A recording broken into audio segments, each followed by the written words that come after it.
This hymn is a prayer to Mother Sharada, whose unparalleled beauty and attributes, like Parvati, divine consort of Lord Shiva, whom is Sri Ramakrishna.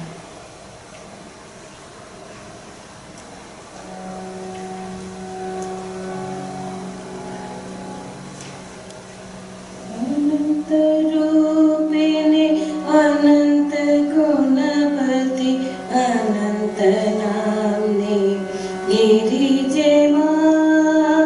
Anantarupini, Anantagunapati, Anantanamni, Girijema. Shiva Hinmohini, Vishwavilashini, Shiva Hinmohini, Vishwavilashini, Ramakrishna Jaya Dayini Ma. Anantarupini, Gunavati, Anantanamni, Girijema. Jagat Janani, Trilokapalini, Vishwasuvashini, Subhadema. Jagat Janani, Trilokapalini, Vishwasuvashini, Subhadema. Durgati Nashini, Sammati Dayini, Durgati Nashini, Sammati Dayini, Bhoga Moksha Sukha Kadini Ma. Anantarupini, Anantagunavati, Anantanamni, Girijema. Parame Parvati, Sundari Bhagavati, Durge Vamati, Vamme Ma. Parame Parvati, Sundari Bhagavati, Durge Vamati, Vamme Ma. Prasiddha Matara Nagendra Nandini, Prasiddha Matara Nagendra Nandini, Chirusukadayini, Jayadema. Prasiddha Matara Nagendra Nandini, Chirusukadayini, Jayadema. Anantarupini, Anantagunavati, Anantanamni, Girijema. Shiva Hinmohini, Vishwavilashini, Shiva Hinmohini, Vishwavilashini, Ramakrishna Jaya Dayini Ma. Anantarupini, Anantagunavati, Anantanamni, Girijema.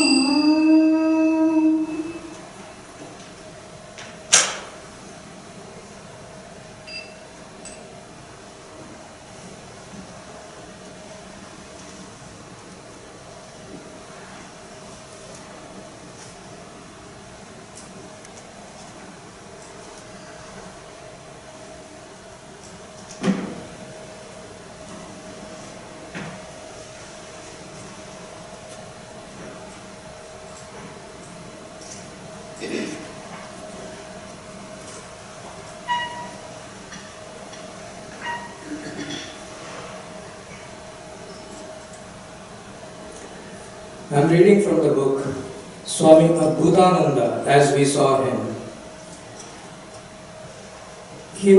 Swami Adbhutananda, we all know, was one of the direct disciples of Sri Ramakrishna. One who was completely illiterate, we can say. He never studied anything. But how good a student he was. So here, Latu Maharaj, who is Swami Adbhutananda, is with Sri Ramakrishna. He is asking, who is there within the Jiva? I don't know. Master, Sri Ramakrishna. The Lord is within it. It is Shiva who, as Jiva, lives within the body. At this, Latu kept quiet. Then, as if with greater emphasis, the Master said, Latu dear, look here. Don't forget him, pointing towards his heart. Would you be able to obey him implicitly? Never, never forget him. Hearing this, a strange change came over Latu Maharaj. With folded hands, he lisped out, You love me so much. You show so much kindness to me. Is it ever possible for me to forget you? If I do not obey you, it would be a blatant act of ingratitude. I would, without questioning, carry out all your orders. I can never forget you. Master smiling, I am not referring to my words, but of the words from here, pointing to his heart. Latu Maharaj replied, I do not know anything of here. Kindly explain it to me. Hearing these words of Latu, the master turned towards Senior Gopalda and said, Gopal, just hear what Latu says. He says, explain the words of here. Is it ever possible to explain the words of here? Just tell me, is it possible? What a strange importuning is this? At this serio-comic act of the master, Gopalda said, Why? That is known to you. Why should you not reveal it to us? At this, the master, as if embarrassed, said, How strange do you talk? The nature of here, should it ever be revealed? Senior Gopalda, undefeated, replied, We have gathered round you only for this, to know what is this here. If you keep it a secret from us, how are we to know? Master smiling, Not now, not now. The here is not to be made known now. When the time will come, all of you shall know it. It is not clear why the master bound down Latu with the promise of absolute obedience even before initiating him into the practice of divine service. Now here, I'll just read another passage to understand how much high Latu Maharaj had risen. This is a conversation between Bihari Babu and Latu Maharaj. Bihari Babu, you are all wonderful people, Maharaj. You would not say anything except anything positive and keep most things vague. With the aid of formidable negatives, you would not cease expressing Brahman.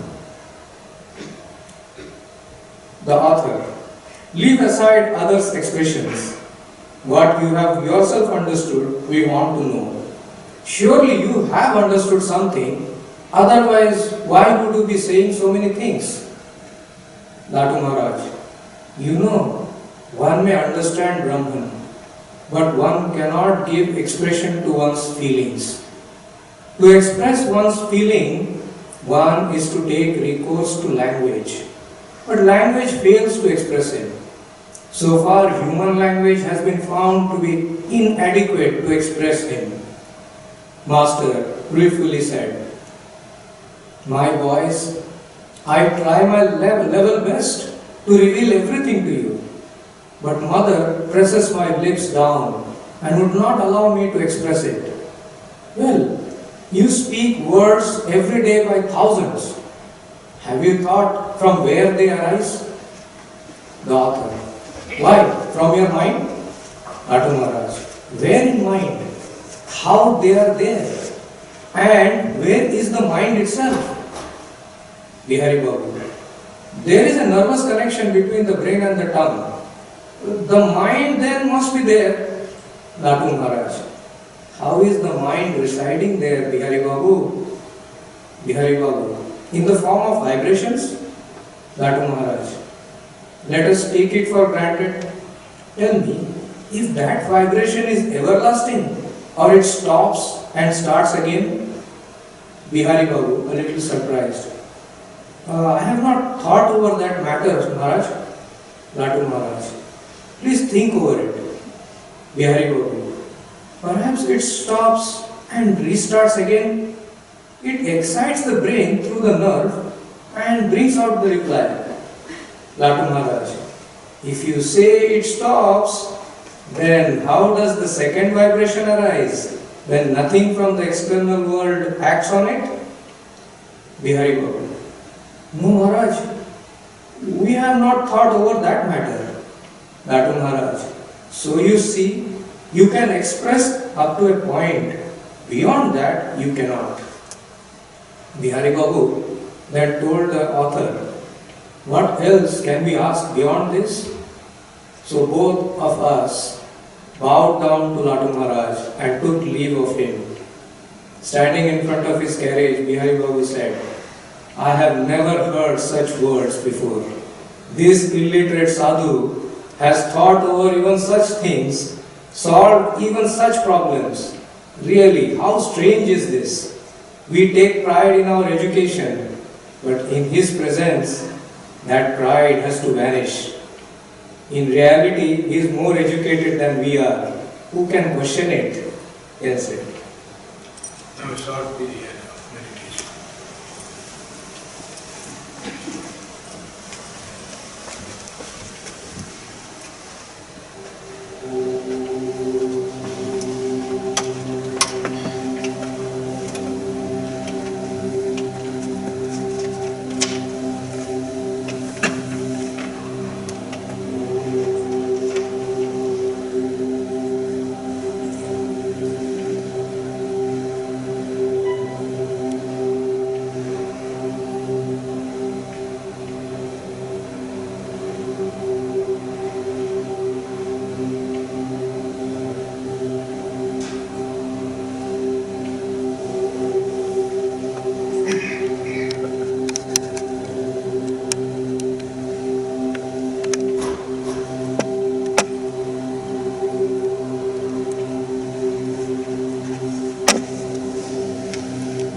Good morning to you all and happy Saraswati Puja. Today is the auspicious day of Saraswati Puja being celebrated in all the centers of the Ramakrishna Mission in India. It's in the evening already there. It was celebrated in daytime. And in the West also, because it is Sunday, we are able to celebrate along with the Vidyamanjari students. We generally do it on Sundays following the Saraswati Puja. And today is the actual Tithi. And that's why I chose the topic about a student. Student is something, Saraswati is supposed to be the deity, the goddess, for learning and for speech and also for music.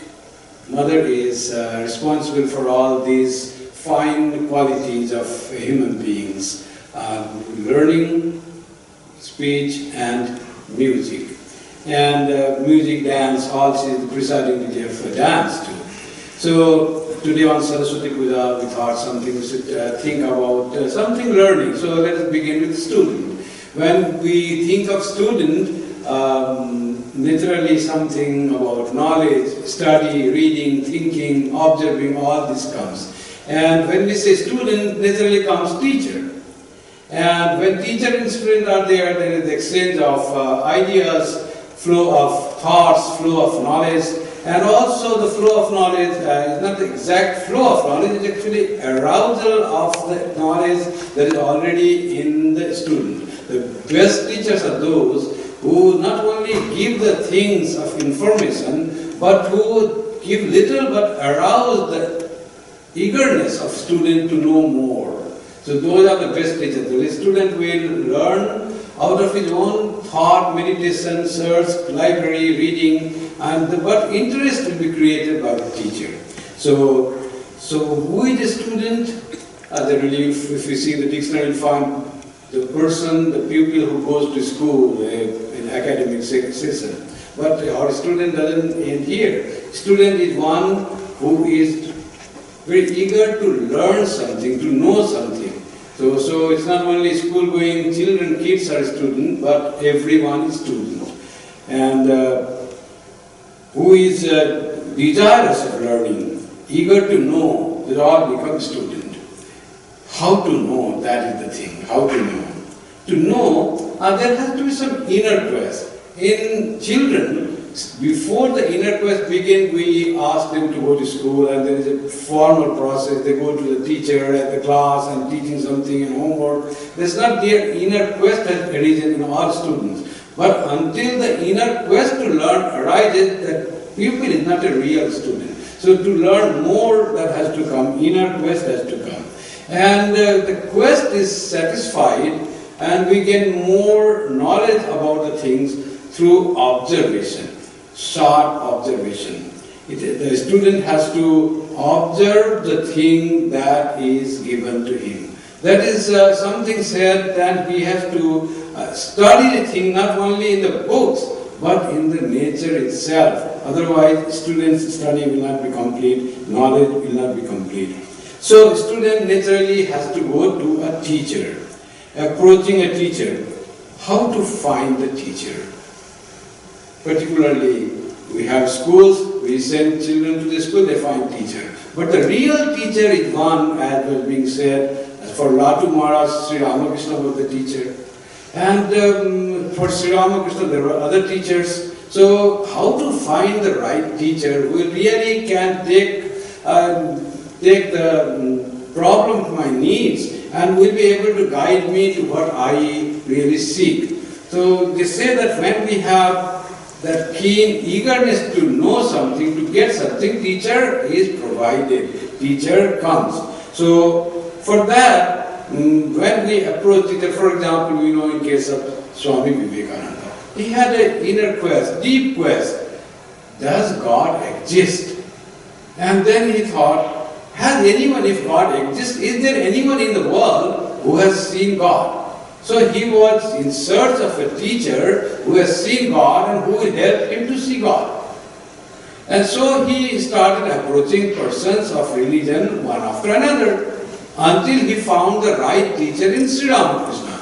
But the quest was there, and the movement was there, and the attempt was there, and the right teacher was found. For Sri Ramakrishna, teacher was provided by God. Tutapuri comes and Sri Ramakrishna goes to Divine Mother in the temple and says, there is one person who says that I will teach you Advaita Vedanta. Mother, should I learn from him?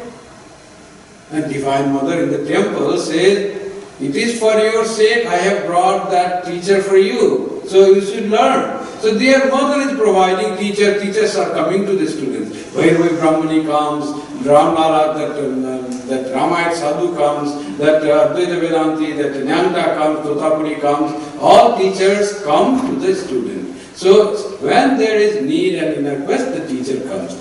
So how to learn? So to learn is one thing that is always said is ask right questions. Don't shy from asking questions. To have the questions, the one thing is necessary. We have to listen attentively and we have to have inner quest to know something. If we don't have the quest, then questions don't arise. That's why in the Gita also it is said, to know the truth, approach the teacher and tadviddhi pranipatena pariprasnena sevaya. So pariprasnena, always you should be there asking questions to clarify your doubts or to clarify your whatever you have not understood. So that is the relation that grows between the teacher and the student. There are so many things to know in the world. So what is the real student? Real student, for example, our spiritual student, we all are students. Sri Ramakrishna said, as long as I live, so long do I learn. There is no end of being a student. It's not that I have done my master's, I have done my undergraduate, I have done my PhD, and now I have no more student. It's not there. They say after you do PhD, then you start really studying the thing. You go deeper into the knowledge of that thing. So start begins there. So study never ends. Observation never finishes, and quest to know more is never, it's a lifelong process. Sri Ramakrishna's that saying is so wonderful. Sri Ramakrishna is teacher of the teachers, Acharyana Mahacharya. And yet he says, as long as I live, so long do I learn. Sri Ramakrishna says he learns. And he really learns not only from the teachers that were provided to him by God, but everything that he sees, he learns. How he learns? He went once to see Asiatic Museum, and there was skeleton, human skeleton was there. And Sri Ramakrishna saw that, and he had something to learn for his spiritual quest. He said that, oh, body is like that. It is very impermanent, and like the skeleton tied with the wire, like that the body somehow, bones and muscles are tied together, and this is the life. It is not very significant thing. This life is very temporary and not very significant. But it is significant if you have a purpose for the life. Life itself, to make it longer for nothing, just to live, is not the purpose. If one has the purpose to live, then life is very significant. But this body is like that. That is how Sri Ramakrishna's observation, keen observation and his learning comes from everything he looks around. And that's why he gets the example. And how this learning is, the one another quality of the student is, students should be focused.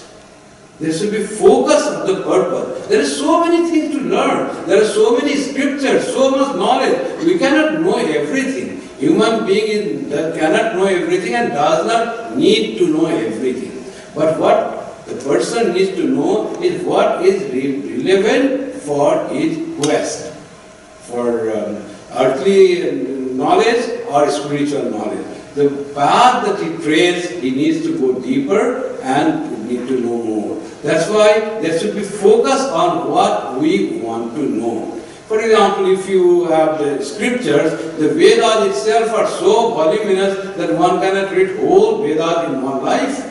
And there are other scriptures connected to Vedas, which are called explanation by the teachers. And there are so many things, one cannot read all the things. One has to focus in our quest. What do we want? So there is the setting of goal. In the Upanishads, there is one story. So one person, Angiras, comes to Angiras, Shaunaka, the student comes to Angiras, the teacher, and he said, can you teach me by knowing which everything is known? That was a wonderful question. Knowing one thing, we know everything.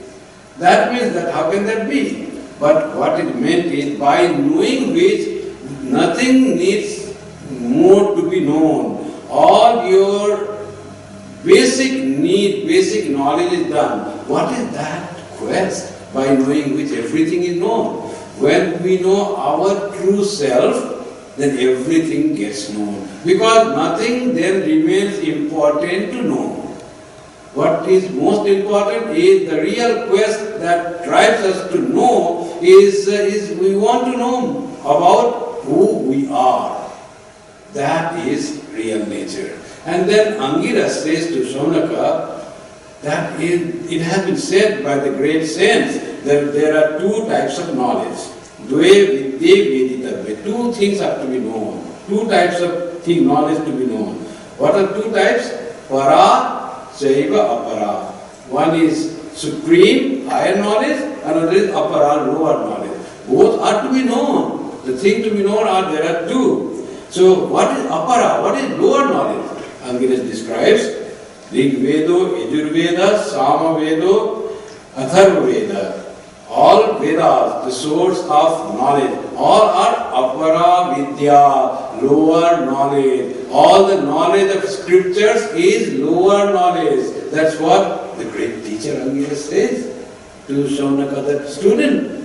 And he says not only that, whatever you learn, the language, Shiksha, Kalpa, Vyakaranam, Niruktam, Chanda, the meters of composition of verses, and Jyotisham, and astrology, all whatever was there, all this is lower knowledge. Whatever the knowledge that was present at that time, all is lower knowledge. Now you can say physics, chemistry, medicine, engineering, what are those? Higher or lower? All those are lower knowledge of Paravidya. Then what is Paravidya? That is what we know, we understand by knowledge. What we learn in the university and we get mastery over that and use that knowledge for the skills and skill improvement and for betterment of the world. So, but the Angirasa says that is all lower knowledge. And there are two kinds of knowledge, higher knowledge. So what is higher knowledge? Tatra para yad aksharam adhigamyate. That is the higher knowledge. That is the true knowledge which takes you to aksharam, to eternity. That is the higher knowledge. Akshara means which does not decay. Kshara means which decays, which changes, which vanishes, which finishes, impermanent. There is something permanent, something eternal, something immortal. To reach there, that knowledge which makes you reach there, that is the higher knowledge. So one quest for higher knowledge has to be there. So we are, Yam went to Sri Ramakrishna and Sri Ramakrishna asked him, how is your wife? He said, she is good but she is ignorant of Jnana. And Sri Ramakrishna retorted sharply, and you are a man of knowledge? So Yam thought he was a person of knowledge. He was headmaster of his school, learned, very learned. He was a graduate of a Calcutta University that time, quite learned. Very few counted people were there. They were so highly learned of academic qualification. And Sri Ramakrishna said, and you are a man of knowledge? We say Sri Ramakrishna. We had not gone to school. We went to school and they started teaching him mathematics. He said, my head is reading. I can't go to school. I don't want to learn something that only learned for the sake of getting job and filling stomach. I don't want that knowledge. He said he got out from the school. And that person said to this graduate headmaster of his school, and you are a man of knowledge? He said, he thought always that he is an educated, learned academician, but here was illiterate, almost illiterate person who says, are you a man of knowledge? And you say your wife is ignorant because she doesn't know to read and write? What Sri Ramakrishna meant was about the Paravidya. You have learned few books, few pages, gave some exam and got a degree and got a job. That is not the real knowledge. Tatra para edaksharam adhigamyate. Unless you know God, you have not known nothing. This knowing is temporary, flimsy. It goes away, it doesn't stay, and it won't take you to the real right goal. So you have also not received that. He said very first time when he made during his second meeting with Sri Ramakrishna, that Yam was replied that way. So all these teachers want us to have the knowledge of Paravidya, the supreme knowledge, knowledge that will change ourselves from ignorant person to the person of knowledge, from darkness to light, from mortality will reach immortality. That is the power of the supreme knowledge. Knowledge of the eternal reality. Swami is teacher than necessary for knowledge, for Paravidya. We know all. Swami Vivekananda said, all knowledge is within us. It is like growing a tree. You plant a seed, then you give some water, and you give some air, loosen the soil, and the seed grows. What the gardener does, it makes things little favorable for the seed to sprout and grow. But seed grows by its own inherent power, inherent life power. Likewise, all knowledge is within us. All Paravidya also within us. Then what is this university and teachers and professors and guides?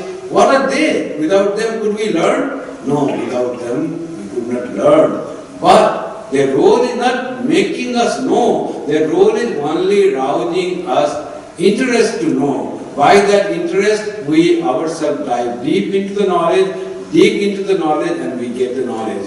And so we learn by ourselves. If the professors could teach, were responsible for teaching the student, then every student would do as much as the professor is.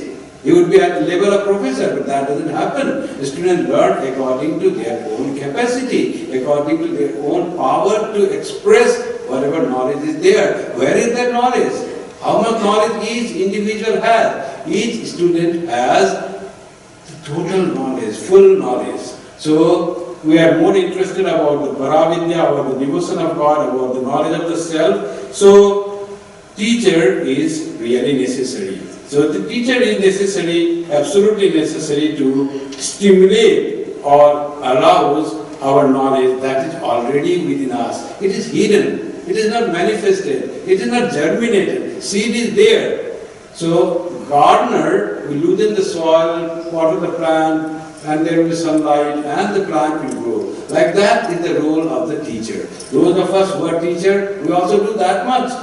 It's not that we will say, oh, I met such wonderful students, this is my student, I taught him. Nothing to say like that. We should not be proud of false pride to be a teacher of so many great students. Nothing that. The student became great by the power that was inherent in that student. Ours was a little role to arouse that interest in the student. So that much is the role of the teacher. So in the Upanishad it is said, Acharyavan Purusho Veda. The Purusha, the person who had Acharya, Acharyavan, who had Acharya, Dhanavan, who had Dhana. That's called Van. When you add the Van, Matu Pratyaya, it becomes, you possess that, you have that. So the Dhanavan, Acharyavan, one who is Acharya, one who is teacher, Purusho Veda, that person knows, is capable of knowing. So to have the knowledge, a teacher is essential. Without teacher, it is difficult to really manifest the knowledge that is within us. So teacher was necessary. Otherwise, great intellect like Swami Vivekananda would not have to run here and there. And he was Jnana Siddha. We should remember how Swami Vivekananda was. He was not ordinary human being like us. He was Jnana Siddha. He could go deep into meditation within his own self.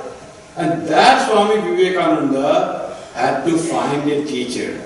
And when he found the right teacher, then only he could dive deep into himself and he could have the Nirvikalpa Samadhi. So teacher is very important in our life. And teacher in our spiritual life is called Guru or guide, who guides how to proceed in the spiritual life, how to proceed for that Paravidya, how to attain that knowledge which will take us across all suffering, all misery, all mortality. Death ceases there.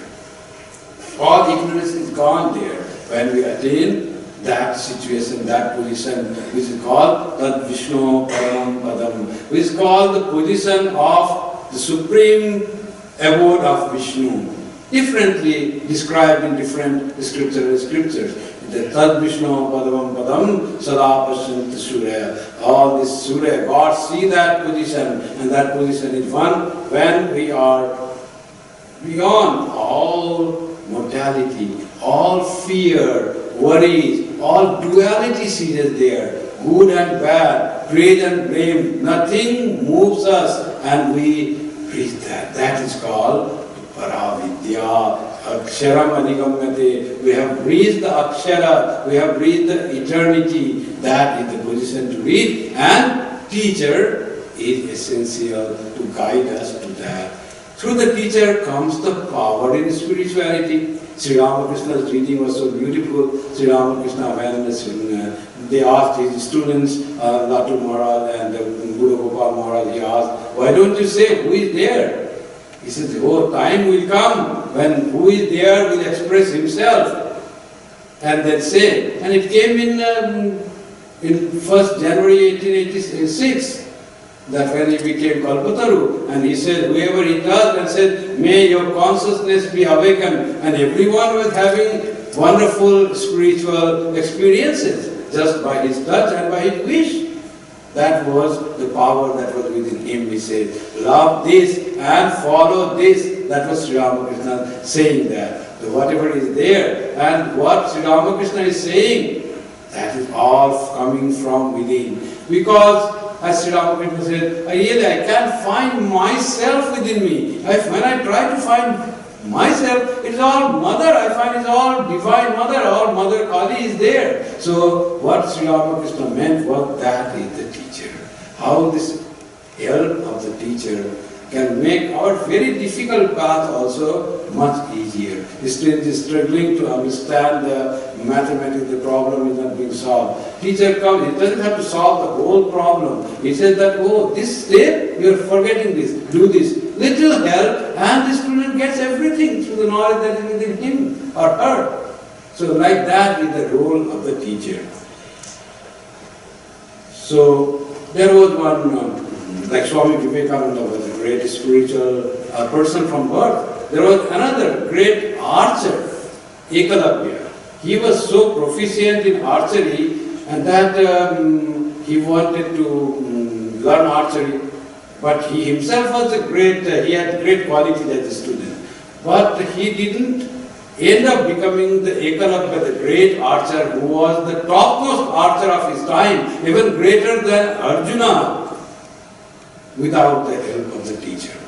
But how the help came? He went to the teacher, Dronacharya. He wanted the best teacher too.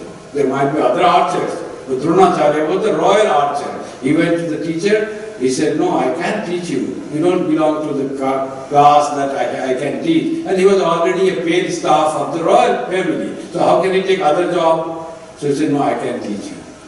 But what this boy who was so interested and had so much skill did, he made a clay image of Dronacharya and started practicing archery near that image.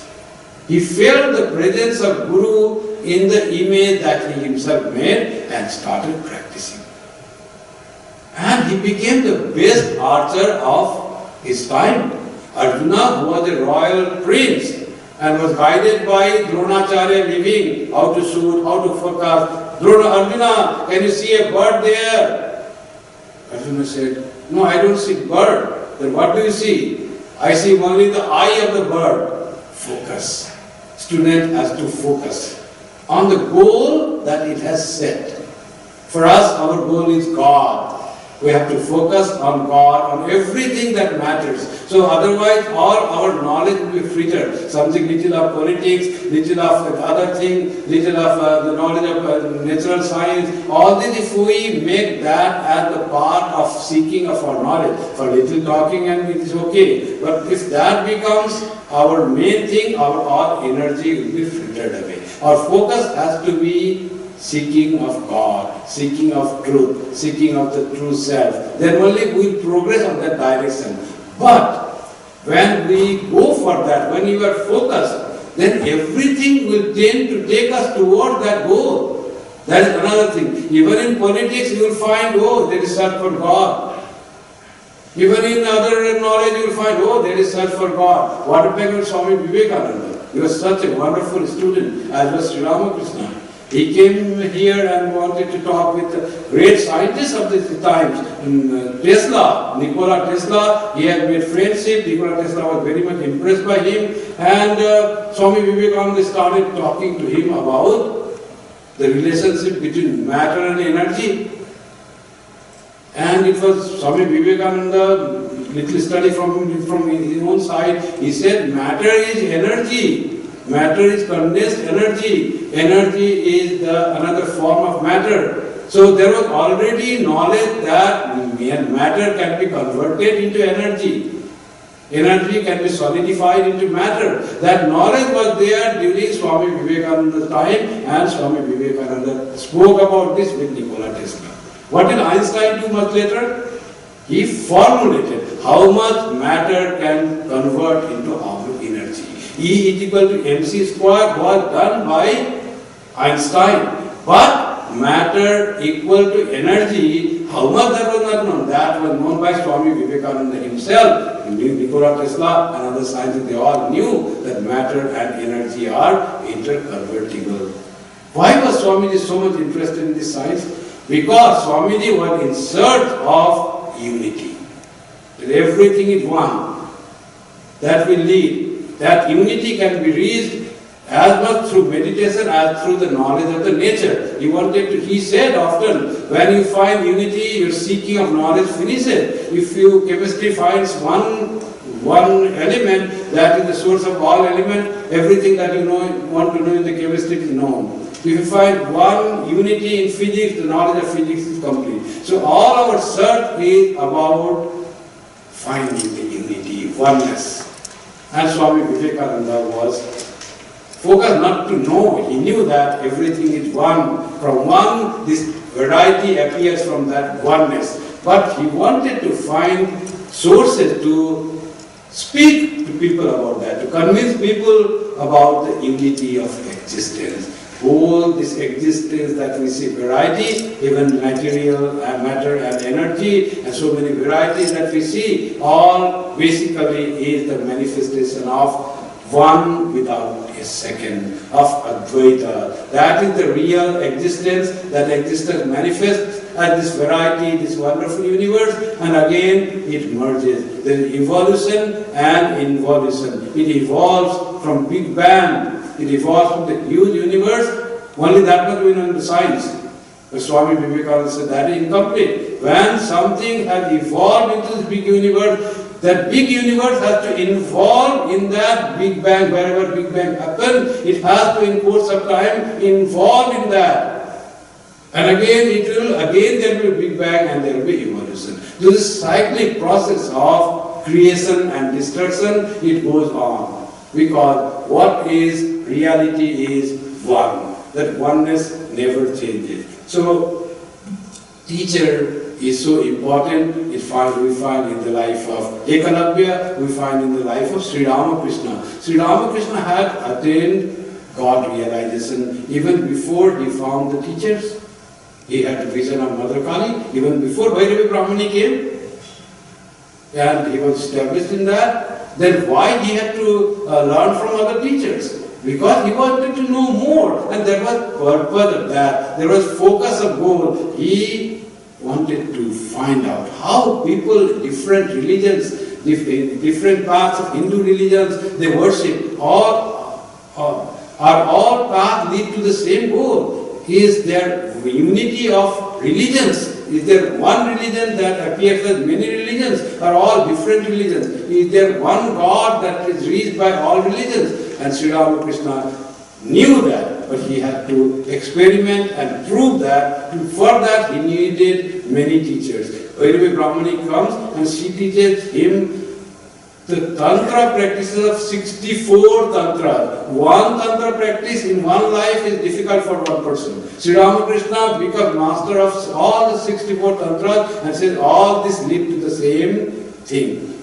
And then what about Advaita? What about Christianity? What about Islam? All this he wants to know. And he gets teacher for all these things. For Christian, he gets one person who is to read Bible. For Islam, one person comes and he teaches him from Quran and the method of how to worship. And then finds, yes, I have the same realization. I find it all reaches to the same goal. Different names are told. But he was very sincere in his practice, in his quest. That was the great teacher, great student, Sri Ramakrishna. That Sri Ramakrishna, after all he has learned, then also he said, I learned still. And he quotes, oh, this I heard from that sadhu came and he told me this thing.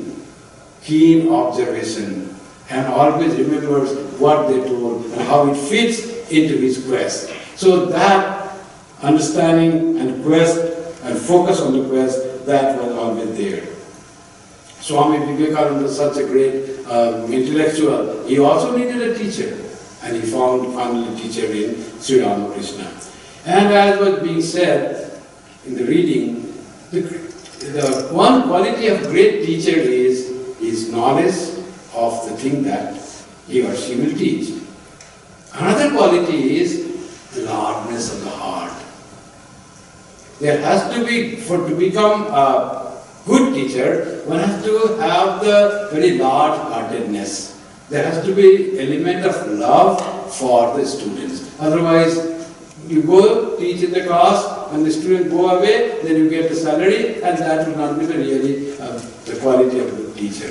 Good teacher has to have that love. And that is the way that good teacher always act. And as you heard, that how Sri Ramakrishna used to love, and with that love, this Latu Maharaj came, a very poor person, never studied, orphan. He had come as a servant in Sri Ramakrishna's devotee house.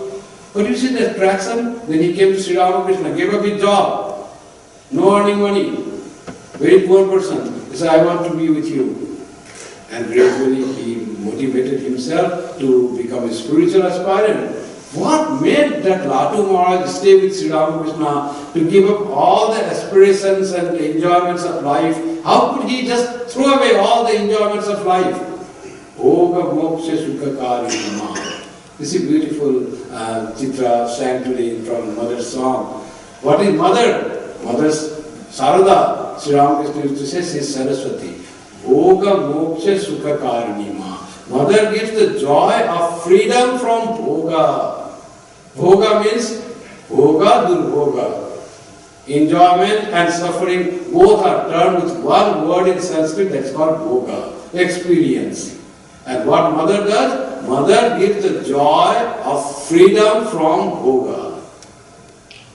That's what Latu Maharaj, he could give up all the quest, all the desire for enjoyment, it never came to him. Because one of the reasons, of course, Sri Ramakrishna's grace and his spirituality, all is there. But if you want to explain from our worldly view, Sri Ramakrishna's love. Didn't he say, how much you love me? How can I say, not listen to your command? Love is that power. If we have love towards the students, they will definitely listen to you and learn more things. So teachers' one quality is great love for their students. They are exceptional, extraordinary teachers, have always been like that. Very much loving towards their students. And they think for the good. That was Sri Ramakrishna. His love for his disciples, for his students, were incomparable, unparalleled. Swami Vivekananda, instead of describing him as avatara, this, that, he said that avatara very later on. But when people asked him, what was Sri Ramakrishna? He said he was L-O-V-E. Nothing more than that I know. That becomes first. Love is most powerful tool that a human being has. And it has to come from the heart. In Sanskrit, there is a beautiful verse, what ideal students should be. If you see the introduction, you find 10 qualities of a best student. He should be disciplined, he should be focused, he should practice study, he should be doing homework daily. Like that thing are there. But in Sanskrit, it's a very ancient thing. It says, what the qualities of a student? 5 qualities. Kaka chesta vako dhyanam shwana nidra tathaivacha swalpahari grihatyagi vidyarthi pancha lakshanam. So what is one lakshan? Kaka chesta. His effort will never end. So in experiment, in learning, in solving problem, he will be very persevering in trying to solve the problem and gain the knowledge from there. And what type of perseverance? The example is all from the words like Aesop's fable, like from the creatures around us. So Kaka, just like a crow. It says like a crow, the student is like a crow, his attempt is always persist in his attempt or her attempt to understand, to get through the problem, to understand the thing that is not there, and he will or she will not give up and will be like a crow, Kaka chesta. That is repeated, persistent effort to understand what he or she wants to know. Vako dhyanam. Vaka is the crane. And the student will be meditative like a crane.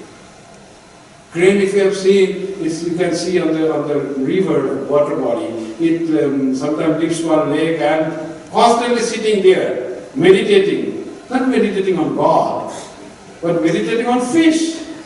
When I get my food. But meditation is so perfect, no movement, nothing, and full faith that I will gain, and when it gets fish, I just will pounce on it. So, students should be very meditative, focused, whole soul, mind going to the thing that it wants to learn. Kakachista bhavo dhyanam. Swana nidra tathaivacha. Now about the alertness. Not that enjoy the long sleep, 8 hours sleep. It says sleep like a dog. Swana means dog. So always alert. When something comes, that person will get up. Not that losing time in a very deep sleep. That's what the Sanskrit word says. Swana nidra. Like this little sound and gets up. Little something to come, he always alert to receive. Like Sri Ramakrishna. Wherever he finds something that is connected with spirituality, he just records it in his mind and then relates it later on. That is what the focus is. Swana nidra tathevacha swalpa hari, swalpa ahari. There's something restriction about the food, but it's just a symbolic that he doesn't or she doesn't indulge in enjoying whatever it finds in the nature around. Going to movies whenever you want, sleeping however long you want, and eat whatever you want. Not that. Eat less. Means have the control over your senses. That's what the brahmachari means. Who has control over your senses. Swalpa hari. And another one is grihatyagi. Grihatyagi means, in students, olden times people used to go to Gurukula. From their home, they used to stay with Guru. Learn from the Guru day and night. Not only what Guru taught, but how Guru lived, how Guru behaved, how the teacher imparts through behavior, teacher imparts through language, teacher imparts through how he sits and talks. So all these are the things that a student learns. So Grihatyagi also can mean in our present context, not too much involved in the family affairs. Today is one person's birthday, you are going and skipping your class, another relatives. In India particularly, we have such a huge family that one uncle's daughter's married, another paternal uncle's son is getting the secretary. All the celebration going on and you bunk the school like that. So not that, you are not concerned with the social things, but you are focused on attaining the knowledge. Knowledge attaining is a great tapasya. Chhatranam adhyanam tapa. That is what it is said. Without tapas, nothing can be attained. Satapo tapyata. When a student went to a Brahmagyani teacher to know the truth of Vedanta, to understand the Brahman, what teacher said? Go and practice tapasya. Satapo tapyata, satapas tattva. Then after concentration, after doing tapasya, the concentration, focusing, total focus on the thing, quest, and then he comes, and I have learned this. Teacher said, okay, that's fine. Again, Brahma vidigyasasva. Tapasa Brahma vidigyasasva. No Brahman by austerity, by tapas, That's the method teacher is saying. No Brahman by austerity. And he goes and practices austerity. What is austerity? Total focus on the quest of his, on his quest. Total focus, not being distracted from anything. That is called tapas. 100% mind being given to what I want to know. Little progress comes. And he says to teacher, I understood this is Brahman. He said, yes, it might be Brahman, but you have not yet fully understood. Go and practice tapas again. And when teacher said, when teacher has said, it has to do good to me. And he again goes, or she again goes, and finally attains the Brahman. And when the teacher, who can teach with love and knowledge, and for the students' good, and also there is a student who really wants to learn everything the teacher has, then there is the fruition of knowledge. Ascharyo Vakta Kusalasya Ladha. In Kathopanishad it is said. A grand teacher, wonderful teacher, and very assertive student. And when they two meet together, there will be the knowledge given. Who gives that knowledge? We say, Mother Saraswati grants us knowledge. Whatever we can have, there has to be blessing, there has to be spiritual grace by someone. The God, when He grants us knowledge, then we call the God is Mother Saraswati. Today is Saraswati Puja, so that was what we want to talk about knowledge, student and great teachers of mankind, and let the knowledge flourish, and let the ignorance be removed, and we all gain the light, and the light of the true self, and be in immortality, free from all fear, and are expanded in love for all. That is my prayer to Mother Saraswati.